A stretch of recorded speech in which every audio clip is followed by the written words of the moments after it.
and welcome to the 21st century hermitage. Now it keeps threatening to snow here in Italy, but it hasn't yet, which is unusual given the fact it's mid-February. Protecting your vegetables from snow, in particular wintering broad beans, is what I'd like to talk about today. In areas like the UK and Ireland, broad beans are both a summer and winter crop. Here in Italy, they're very much a winter crop. In Italy, it's too hot for them to grow here in the summer, so they are wintered. They're often grown under these, an olive tree, which you can see is evergreen. Now, they're wintered under olive trees for a couple of different reasons. Firstly, as the tree's evergreen, it has a sort of evergreen umbrella protecting the crop from the snow, because that's the biggest risk to broad beans during the winter. Also, growing broad beans under the olive trees provides nitrogen to the tree over winter.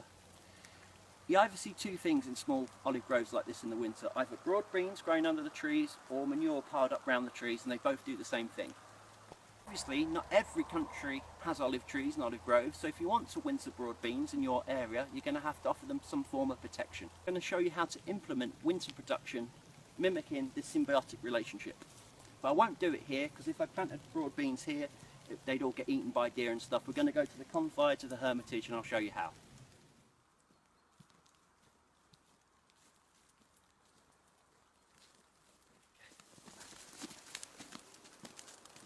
Here's a perfect example of the olive tree umbrellaing its foliage protecting the ground below. And there's one more thing I'd like to show you. This is a baby alpine or mugo pine. They're very squat and hardy. They only grow to about 6 foot high here. And they have a survival mechanism. 3 meters of snow here in the winter. And the way these survive and not snap is they are springy. So the snow falls, as it falls, it springs back. They actually plant this type of pine round here behind houses to offer some sort of avalanche protection. The big pines, like the big Scots pines, I've seen snap because they're that snow loaded. These little fellas always spring back.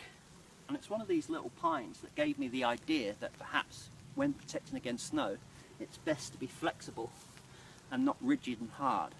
Let's go back to the hermitage so I can show you how these little pines have inspired me to protect my broad beans.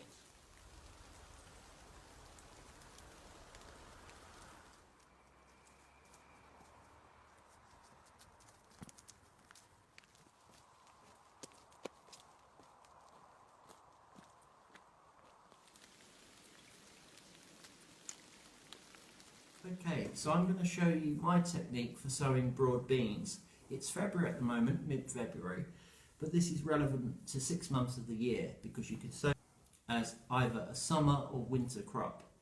Now for spring summer crops you want to sow between February and June, and for winter crops you need to sow between October and November. So if you're going to make an indoor or outdoor sowing for either a winter or a summer crop, this method is still applicable and relevant to you. So the first thing you will need is broad bean seed, which are broad beans themselves. Secondly, I plant them in pods, which I use a toilet roll for. Now, these are worth saving up. These make great planters for things like beans that need quite an extensive deep root and that like moisture, because once you stick this full of compost, it's going to retain moisture and you can plant it right in the ground and leave it in situ. The bean will have everything that it needs, you won't disturb the seedling, plus this is biodegradable and it actually gives a hit of nitrates into the ground, as cardboard, as it rots, is packed with nitrogen. And this is how I make the pod. I take the toilet roll and crush it down flat, and then where the fold is, I line it up at the top, crush it down again, effectively folding quarters, like so. I take a pair of scissors and I make some incisions about a quarter of the way up along the 4 creases.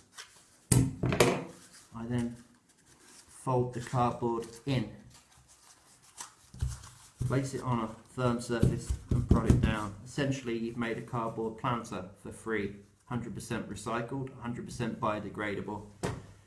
Now as the bean grows, it will push out, giving freedom to the roots. Okay, so you're giving the plant the best possible start. The next stage is to grab your compost and stuff it in the planter. Make sure the compost is quite moist.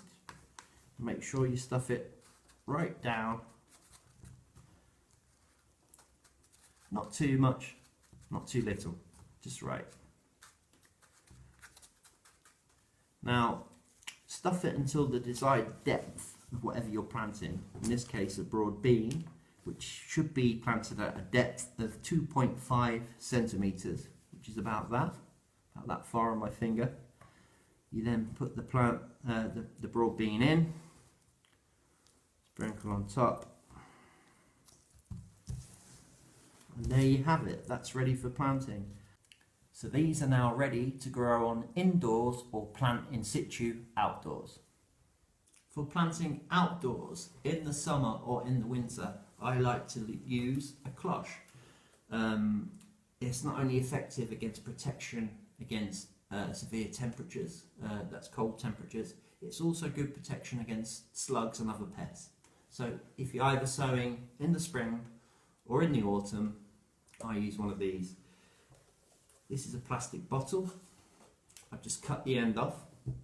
Okay, job done. Now I'm going to go to my prepared bed and I'm going to plant this planter to ground level, water it, then put the cloche on top and secure it into the ground with a stick. Any old stick will do. You don't have to buy bamboo from the garden centre. Look what's around you. Second option for using these, for growing on indoors, again using a recycled item. This is a salad tray or a mushroom tray. You take as many of these as you can and you stuff them. Put them on a windowsill. They'll shoot, and again, when the time comes, you plant them in the garden. So yesterday afternoon it really started raining quite heavily, so we went indoors, we couldn't film. And at some point over the night, rain's turned into snow. As you can see, my broad bean mini polytunnel is behind me, so this is the perfect conditions to put it to the test. So the first thing I did is I took some branches off an ash tree that I pruned. These, I've trimmed the side twigs. These are really flexible, so I've stuck them in the ground and then I lashed them together with some garden string. The garden string was about €2.50.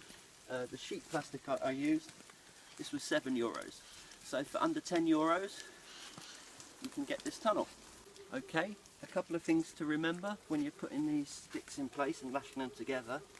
Firstly, it's the height of the plant when it's fully grown, so you have to account for that. Obviously the taller varieties will need more stick.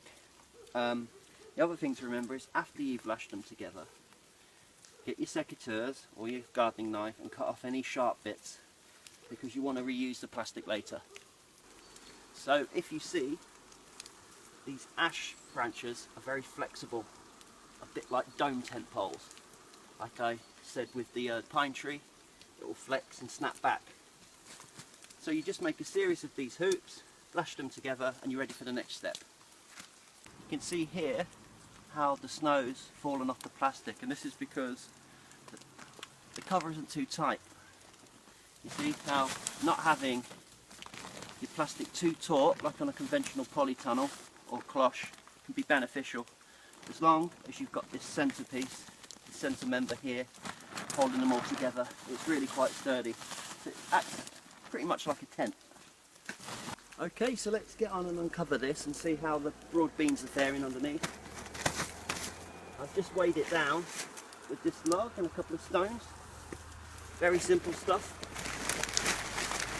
Rather heavy. I can peel this back a bit. Here we go. It's your broad beans. So a series of hoops. I don't know if you can see, but one across to support it, and then you just stretch your plastic over the top and weigh it down. As you can see, the broad beans have fared really well considering these temperatures. They're even flowering. So that's an absolute success story. I weeded underneath these, but I did leave the occasional cluster of clover. Much like broad beans underneath the olive trees, clover are actually nitrogen fixing, so they'll help the broad beans grow. I'm happy with that. These are a dwarf variety, so you've seen I've not really staked them. There's no need because they're that short. It's only the taller varieties you need to stake over the winter due to their height and snow load and them falling and crashing. But as you can see, these are just the little twigs that held the cloche together. So I've just left them to do their thing. They're looking nice and healthy. As you can see, they're flowering already, which is wonderful.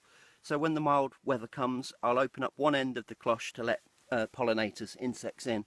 But all in all, looking very healthy and very happy, and I think we're going to get quite a substantial crop out of those. To cover them back over and secure them, all I've done is lay this piece of wood across, and then the lengthways piece of wood on top of that. Just hold it down with a stone. It's that complicated. And here are some other broad beans I've planted under my cloche protection, my plastic cloches.